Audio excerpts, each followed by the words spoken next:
نحمده ونصلي ونسلم على رسول الكريم اما بعد فاعوذ بالله من الشيطان الرجيم بسم الله الرحمن الرحيم قال الله تبارك وتعالى في القرآن المجيد والفرقان الحميد الحمد لله الذي خلق السماوات والأرض وجعل الظلمات والنور ثم الذين كفروا بربهم يعدلون هو الذي خلقكم من طين ثم قضى أجلا وأجل مسمى عنده ثم أنتم تمترون وهو الله في السماوات وفي الأرض يعلم سركم وجهركم ويعلم ما تكسبون صدق اللہ مولانا العظیم. درود پاک پڑھی. الصلاۃ والسلام علیک یا سیدی یا رسول اللہ وعلی آلک وصحبک یا سیدی یا حبیب اللہ. الصلاۃ والسلام علیک یا شفیع المذنبین وعلی آلک وصحبک یا رحمۃ اللہ العالمین.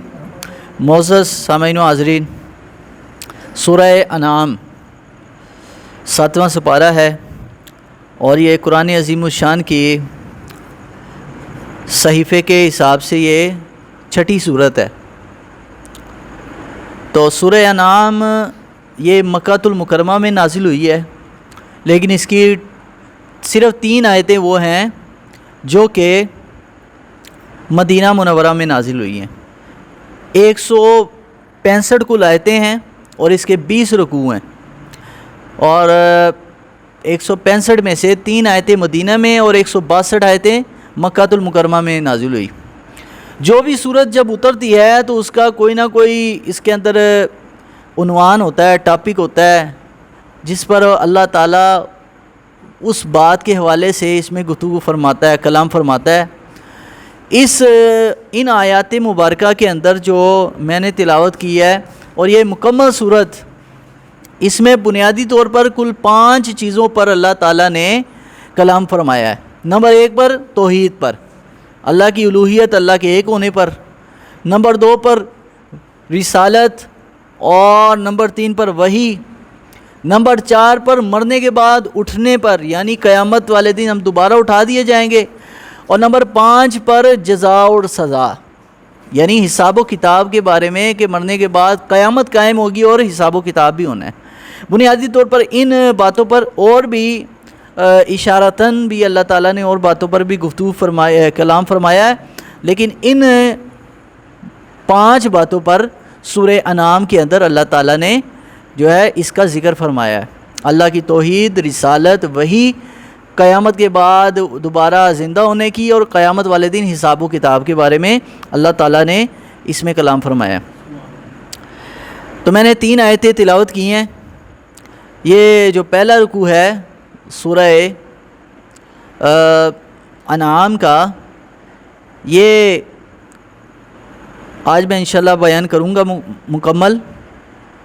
سب سے پہلے سمجھنے کی ضرورت ہے سورہ انعام. انعام کہتے کس کو ہیں؟ انعام عربی میں جانور کو، مویشی کو کہا جاتا ہے. اور یہ اس سورت کا یہ نام کیوں رکھا گیا؟ یہ نبی صلی اللہ علیہ وسلم پر ایک رات میں یہ سورت اتری ہے. مکمل صورت ایک رات میں نازل ہوئی. حالانکہ صورت کافی بڑی ہے، 165 آیتیں ٹوٹل. 3 آیتیں نکال کے 162 آیتیں ایک ہی رات میں اتری. اور نبی صلی اللہ علیہ وسلم اس وقت ایک اونٹ پر سوار تھے. تو سرکار دو عالم علیہ الصلوۃ والسلام جب اس پر سوار تھے تو اس موقع پر ایک صحابیہ بیان کرتی ہیں، جب حضور پر یہ آیت نازل ہو رہی تھی تو وہ اونٹنی کے پاؤں پر جیسے کسی پر وزن پڑ جاتا ہے، مجھے لگا کہ ابھی اس اونٹنی کی ٹانگیں جو ہیں ٹوٹ جائیں گی. حضور اس پر سوار تھے اور نبی صلی اللہ علیہ وسلم پر وحی اتر رہی تھی. یعنی وحی کا اتنا زور اور اتنا وزن ہوتا ہے کہ اونٹنی سے بھی برداشت نہیں ہو رہا تھا. تو بہرکیف سورہ انعام کو انعام اس لیے کہتے ہیں کہ اس میں اللہ تعالیٰ نے ان جانوروں کا ذکر کیا ہے کہ جو جانور کفار مکہ اور مشرکین نے اپنے طور پر حلال کیے تھے جانور اور اپنے طور پر حرام کر دیے. یعنی بعض جانور ایسے ہیں جو اللہ رب العالمین نے اس کو خود حکم دیا ہے بھائی یہ حرام ہے، اور بعض حلال ہیں، لیکن انہوں نے اپنی مرضی سے کچھ جانوروں کو حلال کر دیا اور کچھ کو حرام کر دیا. تو اسی لیے اس سورہ کو سورہ انعام کہا جاتا ہے. جیسے سورہ بقرہ میں گائے کا واقعہ آیا، سورہ آل عمران میں حضرت بی بی مریم کے والد حضرت عمران کا ذکر ہے. اس طرح سورۃ النساء کے اندر اللہ رب العالمین نے عورتوں کے بارے میں، ان کے حقوق، پراپرٹی، جائیداد کے بارے میں بتایا، اور سورہ مائدہ کے اندر اللہ تعالیٰ کی ذات نے مائدہ آسمان سے جو کھانا اترتا تھا اس کا ذکر فرمایا۔ سورہ انعام میں جانوروں کا ذکر کیا کہ جانور جو کافروں نے حلال کر لیے تھے۔ بہرحال آئیں جی اب ہم سورت کی طرف آتے ہیں۔ الحمدللہ، اللہ فرماتا ہے تمام تعریفیں اللہ کے لیے، حمد اور ثنا، کہتے ہیں نا حمد اور ثنا اللہ کے لیے۔ حمد اور شکر میں کچھ فرق ہے۔ ایک ہے حمد، کسی کی تعریف کرنا، ایک ہے کسی کا شکریہ کرنا۔ حمد اس صورت میں کہ جب آپ کو کسی کی طرف سے کچھ ملے یا نہ ملے، آپ اس کی تعریف کر دیں بغیر معاوضے کے، بغیر کسی وجہ کے، اس کو کہتے ہیں حمد۔ اللہ کی طرف سے بندے کو، بندہ بڑا غریب ہے پھر بھی کہتا ہے الحمدللہ، تو یہ ہے اللہ کی حمد۔ حالانکہ ماڑا آدمی ہے، کھانے کو روٹی نہیں پھر بھی الحمدللہ کہہ رہا ہے، تو وہ اللہ تعالیٰ کا شکر تو ادا کر رہا ہے، لیکن یہ اس صورت میں ہے جب کہ کچھ نہیں بھی مل رہا۔ حالانکہ اس کو بھی بڑا کچھ مل رہا ہوتا ہے، لیکن جو وہ چاہتا ہے وہ نہیں ملتا۔ شکرانہ، شکر کیا ہے کہ کسی کی طرف سے کچھ ملے تو پھر اس کا شکریہ ادا کرنا، اس کی تعریف کرنا، یہ شکریہ کہلاتا ہے۔ حمد اور شکر میں یہی بنیادی طور پر فرق ہے۔ تو اللہ نے فرمایا کہ الحمدللہ الذی خلق السماوات والارض، تمام تعریفیں اس رب کے لیے ہے کہ جس نے زمین و آسمان کو پیدا کیا، وجعل الظلمات والنور، اور تمہارے لیے نور بھی پیدا کیا اور تاریکی اندھیرا بھی پیدا کیا۔ ثم الذین کفروا بربہم یعدلون، پھر بھی کافر کیا کرتے ہیں، وہ اللہ رب العالمین کے ساتھ دوسروں کو خدا بناتے ہیں، شریک بناتے ہیں۔ اب اللہ تعالیٰ نے اس میں ایک لفظ استعمال کیا کہ میں نے پیدا کیا۔ نبی صلی اللہ علیہ وسلم کی حدیث مبارکہ ہے، آقا کریم علیہ الصلاۃ والسلام کی حدیث ہے، صحیح مسلم کے اندر ہے 3789 نمبر 89 3789، اس میں حدیث پاک موجود ہے مسلم میں کہ حضور نے فرمایا اللہ تعالیٰ نے ہفتے والے دن زمین کو پیدا کیا۔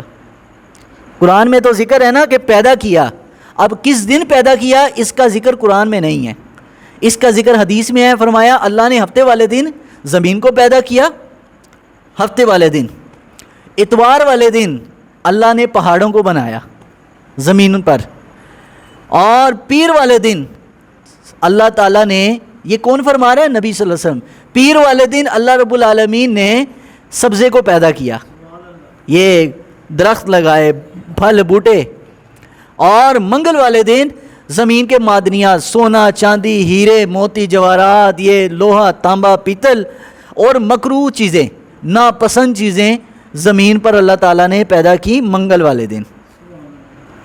اور بدھ والے دن رب العالمین نے نور کو پیدا کیا۔ جمعرات والے دن اللہ نے تمام زمین کے جانوروں کو پیدا کیا۔ آج جو آپ جانوروں کو ذبح کریں گے عید پر، تو یہ سارے جانور کس دن پیدا ہو بھائی؟ جمعرات کو۔ خالی یہ جانور نہیں، جتنے بھی جانور ہیں سب کو اللہ تعالیٰ نے جمعرات کو پیدا کیا۔ اور سرکاری دو عالم علیہ السلام فرمایا جب جمعے کا دن آیا، جمعے کو عصر کے وقت کے بعد، جمعے کی آخری گھڑیوں میں جب سورج ڈوبنے والا قریب تھا، اللہ تعالیٰ نے حضرت آدم علیہ السلام کو پیدا کیا۔ یہ 7 دنوں میں ایک ایک چیز بنی، اور یہ صحیح حدیث میں یہ بات نقل کی گئی ہے۔ تو نبی علیہ السلام نے فرمایا اس وقت جب دن ختم ہونے والا تھا۔ اب ذرا توجہ کیجئے، دوسری حدیث اس کے ساتھ جڑتی ہے کہ حضور نے فرمایا جمعے میں ایک گھڑی وہ ہے کہ جب اللہ تعالیٰ سے جو بندہ مانگے اللہ تعالیٰ قبول کر لیتا ہے۔ بڑی قبولیت کی گھڑی ہوتی ہے جمعے میں، جمعے والے دن ایک گھڑی بڑی قبولیت کی ہوتی ہے، جب اللہ تعالیٰ سے کچھ بھی مانگا جائے تو وہ اللہ قبول کرتا ہے۔ کچھ لوگوں نے کہا یہ جمعے کے 2 خطبوں کے درمیان کا ٹائم ہے، کسی نے کہا کہ جمعے کے صبح کا ٹائم ہے، بہت مختلف اقوال ہے نا، لیکن زیادہ تر لوگوں نے کہا بھائی یہ جمعے کا آخری ٹائم ہے، عصر کے بعد، مغرب ہونے سے پہلے پہلے۔ وجہ اس کی کیا ہے کہ اللہ تعالیٰ نے جمعے والا دن تو رب کو پسند ہے، لیکن جمعے میں حضرت آدم کی تخلیق کے لیے جو وقت رب نے پسند کیا وہ جمعے کا آخری وقت ہے، عصر کے بعد، مغرب سے پہلے سورج ڈوبنے سے پہلے۔ اور اس کی ایک دلیل حضرت سیدہ فاطمہ رضی اللہ تعالیٰ عنہ کے عمل سے بھی ملتا ہے۔ حضرت سیدہ فاطمہ جب جمعے کا دن ہوتا، آپ کی ایک خادمہ تھی، آپ اس کو بار بار جا کے کہتی دیکھو سورج تو نہیں غروب ہوا، تو جب پتہ چلتا کہ سورج پر غروب ہونے والا ہے آپ ہاتھ اٹھا لیتی اور اللہ تعالیٰ سے بڑی گڑ گڑا کر لمبی دعائیں مانگا کرتی۔ تو آپ سے کہا بھائی غروب بالکل جب ڈوبنے والا مغرب کی اذان ہونے سے چند لمحات پہلے، تو آپ رضی اللہ تعالیٰ عنہ سے پوچھا کہ آپ کیوں کرتی؟ فرمایا اس لیے کہ میرے والد محترم خاتم النبیین صلی اللہ علیہ وسلم نے ارشاد فرمایا کہ یہ اللہ نے جمعے کے وقت ایک گھڑی رکھی ہے کہ جب دعا قبول ہوتی ہے، فرمایا مجھے لگتا ہے یہ وہ ٹائم ہے۔ تو حضرت آدم علیہ السلام کا وقت، پیدائش کا وقت بھی وہی ہے، اللہ تعالیٰ نے اس دن بھی رکھا۔ تو بہرحال اللہ تعالیٰ نے پیدا کیا تمہارے لیے یہ سارا کچھ، پھر بھی کیا کرتے ہیں کافر؟ دوسرے بتوں کو رب کے برابر شریک بنا لیتے ہیں۔ یعنی مکہ میں کیا تھا، 360 بت جو رکھے ہوئے تھے خانہ کعبہ کے اندر، کہتے تھے یہ بت جو ہے اولاد دیتا ہے، یہ جو ہے بارش کرتا ہے، یہ بیماری دور کرتا ہے، یہ والا جو بت ہے وہ فلاں مصیبت میری دور کر دیتا ہے۔ یعنی ہر کام کے لیے علیحدہ علیحدہ بت رکھے ہوئے تھے۔ تو اللہ نے فرمایا تم کیا کر رہے ہو؟ میرے برابر دوسرے کو بنا رہے ہو۔ یہ ایسے ہی ہے جیسے ایک بندہ تمہیں کھانے کو بھی دے، پینے کو بھی دے، رہنے کو جگہ بھی دے، اور تیرے لیے سارے انتظام و انتظام کرے، لیکن تم اس کو برا بھلا کہنا شروع کر دو اور دوسروں کو کہو بھائی تم بھی اس کی طرح ہی ہو، تم بھی ہمارے لیے عزت کا وہی مقام ہے جو یہ ہے۔ تو وہ کہے گا یار میں اتنا سب کچھ کرنے کے باوجود تم مجھے دوسروں کی طرح سمجھتے ہو اور مجھے برا بھلا بھی کہتے ہو۔ ایک رب ہے، کوئی بندہ اپنے لیے یہ چیز برداشت نہیں کر سکتا، تو رب کی جو ذات ہے، جو سب سے بڑی ذات ہے، وہ کیسے برداشت کرے گی کہ سب کچھ دے رہا ہے رب نے، اتنی تخلیقات کی، پہاڑ بنائے، دریا چلائے، اس کے لیے کھانے کو انتظام کیا، رہنے کو چھت دی، اس کے باوجود بندہ کہے بھائی رب نہیں ہے بلکہ یہ بت جو ہے یہ ہمیں دیتا ہے سارا کچھ۔ تو اللہ یہی بتانا چاہ رہا ہے کہ نہ کوئی بھی نہیں کچھ کر سکتا، حقیقت میں تمہارا رب ہی ہے۔ وَالَّذِي خَلَقَكُم مِّن طِينٍ ثُمَّ قَضَىٰ أَجَلًا، اللہ تعالیٰ نے تمہیں مٹی سے پیدا کیا اور پھر تمہارے لیے ایک وقت مقرر کر دیا جینے کا۔ وَأَجَلٌ مُّسَمًّى عِندَهُ ثُمَّ أَنتُمْ تَمْتَرُونَ، اور قیامت کا معین وقت تمہارے رب کے پاس ہے۔ اللہ ہی جانتا ہے کہ قیامت کب آئے گی، کس دن آئے گی، کس سال آئے گی۔ دن کا تو حضور نے بتا دیا، دن کا تو بتا دیا، جمعے کا دن ہوگا 10 محرم، لیکن سال نہیں بتایا۔ سال کا اللہ کو پتا ہے کب آنا، مہینہ بھی محرم بتایا نا 10 محرم، لیکن سال نہیں بتایا۔ وہ اس کا رب کو معلوم ہے، اللہ تعالیٰ کو معلوم ہے۔ تو اللہ نے فرمایا کہ تمہیں مٹی سے پیدا کیا، ثم قضا اجلا، اور تمہارے لیے ایک وقت جینے کا مقرر کر دیا۔ حدیث شریف میں ہے، میرے آقا کریم صلی اللہ علیہ وسلم ارشاد فرماتے ہیں کہ جو بندہ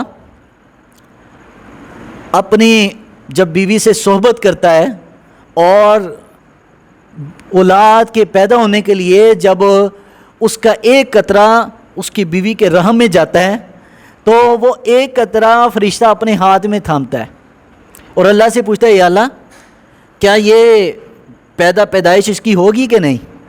اللہ سے پہلے اجازت لیتا ہے فرشتہ۔ حدیث شریف میں ہے کہ آقا علیہ السلام نے فرمایا کہ وہ جب فرشتہ پوچھتا ہے تو اللہ فرماتا ہے ہاں اس نے پیدا ہونا ہے، اجازت مل جاتی ہے۔ پھر اللہ سے وہ فرشتہ پوچھتا ہے یا اللہ اس کی عمر کتنی ہوگی، اس کا رزق کتنا ہوگا، اور یہ زندگی نیکی میں گزارے گا برائی میں گزارے گا، اور اس کی موت کہاں پہ ہوگی، یہ دفن کہاں پہ ہوگا، یہ سوال فرشتہ پوچھتا ہے۔ تو اللہ فرماتا ہے بھائی لوح محفوظ پہ دیکھ لے جس پہ تقدیر لکھی ہوئی ہے۔ وہ فرشتے عبداللہ بن مسعود فرماتے ہیں وہ فرشتہ پھر لوح محفوظ پہ دیکھتا ہے یہ بندہ اتنی عمر جیے گا، اتنا رزق اس کو ملنا ہے، اور یہ نیک ہوگا یا بد ہوگا وہ بھی لکھا جاتا ہے، اسی وقت پتہ چل جاتا ہے۔ اور فرمایا جہاں پہ اس نے دفن ہونا ہوتا ہے، جہاں پہ دفن ہونا ہوتا ہے اسی قبر کی مٹی اٹھا کر اس کے نطفے میں اس کو گوندا جاتا ہے اور گوند کر واپس اس کے رحم میں عورت کے ڈال دیا جاتا ہے، اور اس کے بعد بچے کی پیدائش شروع ہوتی ہے۔ اور حضور نے فرمایا ہر بچہ جو پیدا ہوتا ہے، کیونکہ قرآن نے کہا نا والذی خلقکم من طین، اللہ نے تمہیں مٹی سے پیدا کیا. فرمایا جب کوئی بچہ جب پیدا ہو جاتا ہے، فرمایا ہر کسی کے ناف میں اس کی قبر کی مٹی کا اثر ہوتا ہے. جس نے جہاں پر مر کے دفن ہونا ہے نا، قبر کی مٹی کا اثر نام میں ہوتا ہے. فرمایا کیونکہ فرشتے جب وہ پیدا ہوتا ہے، فرشتے اس پر قبر کی مٹی چھڑک دیتے ہیں. ایک سمجھ لو جیسے بیج لگ جاتا ہے کہ تیرے لیے فلاں، جیسے پلاٹ الاٹ ہوتا ہے نا تو کاغذ ہوتے ہیں، ہاں جی، رجسٹری انتقال. اسی طرح وہ بندے کو بھی جو قبر الاٹ ہونی ہوتی ہے، اس کی مٹی کا اثر اس پہ ڈال دیا جاتا ہے کہ فلاں جگہ تو نے دفن ہونا ہے. اس کے بعد حضور نے فرمایا جو جہاں جس مٹی سے پیدا ہوا وہیں پہ جا کے دفن ہوگا، پہنچی وہیں پہ خاک جہاں کا خمیر تھا. یہ بات سچ ہے. حضور نے فرمایا کہ جو جس مٹی سے پیدا ہوتا ہے وہیں پہ جانا ہے. فرمایا میں، ابو بکر اور عمر، فرمایا ایک مٹی سے ہیں، ہم نے ایک ہی مٹی میں دفن ہونا ہے. فرمایا ہم نے وہیں پہ جانا ہے کیونکہ ہم ایک ہی مٹی سے پیدا ہوئے ہیں. پہلے ہی حضور نے، ابھی ابو بکر صدیق زندہ ہے، عمر فاروق کی ابھی خلافت کا دور آنا ہے، پھر شہید ہوں گے جا کے. حضور علیہ السلام ابھی دنیا پہ موجود ہیں. کسی صحابی نے کہا یا رسول اللہ یہ کیا کہہ رہے ہیں، یہ تو اللہ کو معلوم ہے کہاں پہ مرنا ہے. لیکن حضور نے پہلے بتا دیا بھائی ایک ہی مٹی میں ہم ایک ہی مٹی سے پیدا ہوئے اور ایک ہی مٹی میں جائیں گے. اچھا محترم، پھر آپ تساں دسیا کہ لوہے قلم تے عرشیاں لکھی ہوئے، جس ٹائم اساں کی نوکریاں مل جاندیاں ماڑی چنگی، پھر اسی نہیں اے کرو شہراں میں کرو دم کرو جی بعد جے آیا ہو جائے نہیں ہے نوکری خطرہ لگ گیا جی. اکثر دفتر جانے ہیں کڈ رہے جی ہن اے کر دے تقدیر تے لکھے جا چکے ہیں رزق. ہاں جی، انسان کی کرنا چاہیے. میں بتاتا ہوں تقدیر کا مسئلہ. تقدیر کے مسئلے میں اول تو نبی صلی اللہ علیہ وسلم نے منع فرمایا کہ اس پہ بات ہی نہ کی جائے، کیونکہ یہ ایسا مسئلہ ہے کہ اگر آپ اس کی باریکی میں جائیں گے نا تو اس کو چھوڑ دیں گے، آپ کہیں گے باجی جو کرنا ہے خود ہی کرنا ہے، تقدیر سے کچھ بھی نہیں. آپ تقدیر کے منکر ہو جائیں گے. تقدیر کا انکار کفر ہے. تقدیر کے مسئلے پر حضور نے ناراضگی فرمائی ہے کہ تقدیر کے مطلب کے معاملے پر بحث یا اس پر، ہاں اس پر ایمان لانا ضروری ہے. یہ سوال حضرت عمر نے بھی غالباً کیا تھا. ہاں ٹل سکتی ہے دعا کے ذریعے اور صدقے کے ذریعے. دعا اور صدقے کے ذریعے تقدیر بھی ٹل جاتی ہے، بلکہ موت بھی وقتی طور پر ٹل جاتی ہے. تو صدقہ دینے سے بھی اور بلا ٹل جاتی ہے آنے والی. کیونکہ تقدیر دو قسم کی ہے، ایک معلق ہے ایک مبرم ہے. تقدیر معلق وہ جو ہے جب انسان اللہ کی بارگاہ میں روتا ہے، گڑ گڑاتا ہے، دعا مانگتا ہے. اب آپ جو دعائیں مانگتے ہیں، کئی دعائیں قبول نہیں ہوتی، وہ آپ کی تقدیر معلق میں چلی جاتی ہے. ہاں وہ کوئی نہ کوئی مصیبت آنی ہوتی ہے، وہ دعا رکاوٹ بن جاتی ہے. تو مبرم ایسی ہے کہ وہ اللہ نے چھپا کے رکھی ہے، اس کا فرشتوں کو بھی علم نہیں ہے، اللہ کو علم ہے، وہ نہیں ٹلتی. وہ جو لکھی جا چکی بس وہی ہونا ہے. حضرت عمر نے بھی یہی پوچھا تھا تو نبی صلی اللہ علیہ وسلم نے ارشاد فرمایا کہ یہ میرے ہاتھ میں ایک کتاب ہے، اس میں جنتیوں کے نام، اس میں دوزخیوں کے نام. تو حضور نے صحابہ نے پوچھا یا رسول اللہ اگر جنتیوں کے نام لکھے جا چکے دوزخیوں کے، پھر نماز روزے کی کیا ضرورت ہے، بس چھوڑو، ٹھیک ہے فیصلہ جو ہو چکا. فرمایا نہیں، اللہ نے جس کو جہاں پر بھیجنا ہے نا، جنت میں بھیجنا ہے یا دوزخ میں بھیجنا ہے، جس کو جہاں بھیجنا ہے اللہ نے اس پر وہ چیز آسان کر دی ہے. مطلب جنت میں جانا ہے تو جنتیوں والے کام آسان کر دیے، پھر نماز پڑھنا آسان ہو گئی، روزہ رکھنا آسان ہو گیا، اعمال صالح آسان کر دیے. دوزخ میں جانا ہے پھر شراب پینا، زنا کرنا، حرام کاموں کو اللہ نے آسان کر دیا اس پہ. اس لیے تو اللہ والے بابا فرید الدین مسعود گنج شکر رحمۃ اللہ علیہ، کسی نے آپ کے ہاتھ میں صدقے کے پیسے پکڑائے نا کہ غریبوں کو بانٹ دینا، تو بابا فرید الدین رحمۃ اللہ علیہ کا یہ عمل تھا کہ دن کے وقت کوئی بھی آپ کو کچھ دے جاتا تو شام مغرب کا سورج غروب نہیں ہونے دیتے تھے. تقسیم، نہ جمع نہ منع نہ تما. تو حضرت بابا فرید الدین مسعود رحمۃ اللہ علیہ، شیخ نظام الدین اولیاء رحمۃ اللہ علیہ کو فرمایا نظام الدین اس کو تقسیم کر دو. تقسیم کیا تو مغرب کا ٹائم ہوگا, اللہ اکبر کر رہے ہیں, ہاتھ کانوں تک جا ہی نہیں رہے. دیکھو نا اللہ تعالیٰ ان پہ گناہ کے کام کو مشکل کر دیتا ہے. جو نیک لوگ ہوتے ہیں نا ان پر برائی, ان پر گناہ کے کام اللہ تعالیٰ مشکل کر دیتا ہے کہ ان سے گناہ ہو ہی نہ سکے. گناہ کا موقع نہ ملنا یہ بھی اللہ کی بڑی نعمت ہے. ایک گناہ کا موقع آ رہا ہے اور بندہ نہیں کر رہا, یہ بھی بہت بڑی بات ہے. لیکن گناہ کا موقع رب دے ہی نہیں رہا اس کو, یہ بھی اللہ کی نعمت ہے. تو پوچھا بھائی نظام الدین سب دیے؟ کہا جی سب دے دیے. فرمایا اپنے قمیض کے جیب میں چیک کرو. دیکھا تو ایک سکہ رہ گیا. فرمایا کہ یہ بھی دے دو. کہا سرکار نماز کا ٹائم ہے, نماز کے بعد کر لیں گے. فرمایا نہیں دو. آپ نے پکڑا, آپ نے باہر پھینک دیا مسجد کے کہ کوئی بھی اٹھا لے گا, غریب اٹھا لے گا کوئی نہ کوئی. آپ نے جب پھینکا اللہ اکبر کی تو ہاتھ باندھ لیے نماز میں, نماز پڑھی گئی. پہلے نماز ہی نہیں پڑھی جا رہی تھی. وجہ یہ ہے نا کہ کوئی بھی بندے پر رکاوٹ بنتی ہے نا عمل میں, تو ہاں اللہ تعالیٰ کوئی نہ کوئی بیچ میں رکاوٹ ہوتی ہے جو اس سے کوئی اچھا کام نہیں ہو رہا. نماز نہیں پڑھی جا رہی, روزہ نہیں رکھا جا رہا, کوئی بھی کام ہے نا دین کا, اگر اس سے نہیں ہو رہا سمجھے کہ کوئی نہ کوئی فالٹ چل رہا ہے, اندر معاملہ کو گڑبڑ ہے. تو بہرحال اللہ تعالیٰ نے تقدیر کا جو مسئلہ ہے وہ حضرت عمر نے پھر حضرت صحابہ نے جب پوچھا تو سرکار دو عالم علیہ السلام نے کیا فرمایا تھا؟ فرمایا عمر جس نے جہاں پہ جانا ہے اس کے لیے وہ رستہ آسان ہو گیا ہے. بابا فرید نے جنت میں جانا نا, رب نے وہ رستہ آسان کر دیا ہے کہ دنیا میں ان سے غلطی ہو ہی نہ سکے.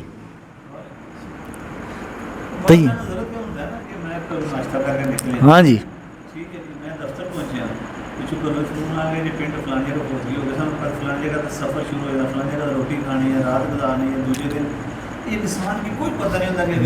ایسے ہی ہے بالکل ایسے ہی ہے.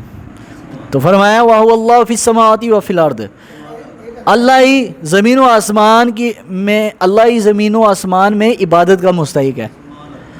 یعلم سرکم وجہرکم, اللہ جانتا ہے جو تم چھپ کے کرتے ہو, جو لوگوں کے سامنے کرتے ہو. منافقت نہیں ہونی چاہیے.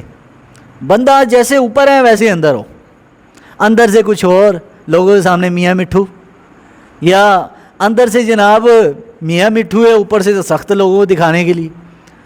ایسے نہیں, ظاہر و باطن ایک, ظاہر و باطن ایک ہونا چاہیے. تو فرمایا وَيَعْلَمُ مَا تَكْسِبُونَ, اللہ جانتا ہے جو تم کام کرتے ہو. وَمَا تَأْتِهِم مِّنْ آيَةٍ مِّنْ آيَاتِ رَبِّهِمْ إِلَّا كَانُوا عَنْهَا مُعْرِضِينَ, جب بھی ان کے پاس کوئی نشانی رب کی طرف سے آتی ہے تو وہ منہ موڑ لیتے ہیں. وَقَدْ كَذَّبُوا بِالْحَقِّ لَمَّا جَاءَهُمْ فَسَوْفَ يَأْتِيهِمْ أَنبَاءُ مَا كَانُوا بِهِ يَسْتَهْزِئُونَ, سو بے شک جب ان کے پاس حق آ گیا تو انہوں نے جھٹلایا.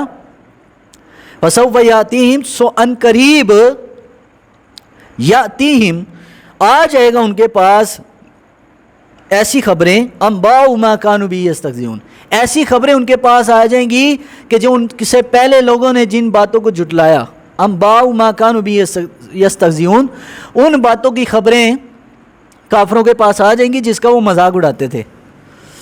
الم یروا کما اہلکنا من قبلہم من قرن مکناہم فی الارض, اللہ فرماتے کیا انہوں نے نہیں دیکھا, کیا انہوں نے نہیں دیکھا کہ ہم نے ہلاک کر دیا بڑی بڑی قوموں کو, قوم عاد, قوم سمود, اصحاب الکہف, اس زمانے میں جو اصحاب الکہف کے خلاف تھے لوگ ان کو برباد کر دیا. اصحاب الکہف جو نیک لوگ تھے, اللہ کے ولی تھے, اللہ نے ان کو بچا دیا. تو فرمایا قبلہم من قرن مکناہم فی الارض ما لم نمکن لکم, اللہ فرمایا ان سے پہلے ایسی طاقتور قومیں تھیں, یہ کفار مکہ تو کچھ نہیں, ان سے پہلے ایسی طاقتور قومیں تھیں کہ ما لم نمکن لکم, اتنی طاقت اور اختیار اب کسی کے پاس زمین پہ نہیں ہے. فرعون کے پاس کم طاقت تھی لیکن اللہ تعالیٰ نے اس کو غرق کر دیا. ہر زمانے کا فرعون سمجھتا ہے میں بہت بڑا ہوں.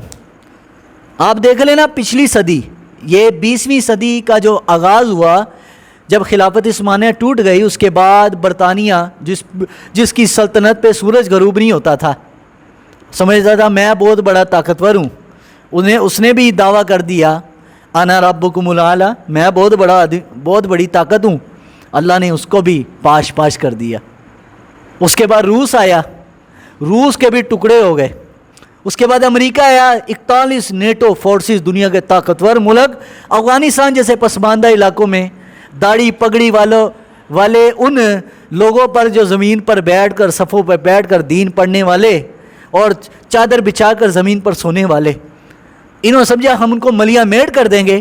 آج وہی جو فرعون بن کر آیا تھا، آج رات کی تاریکی میں چھپ کر وہ افغانستان سے بھاگ گیا۔ یہ رب بتا رہے ہیں نا، ما لم نمکن لکم، اور تم تو کچھ طاقت نہیں ہو، تم سے پہلے بڑے بڑے پھنے کھاں آئے۔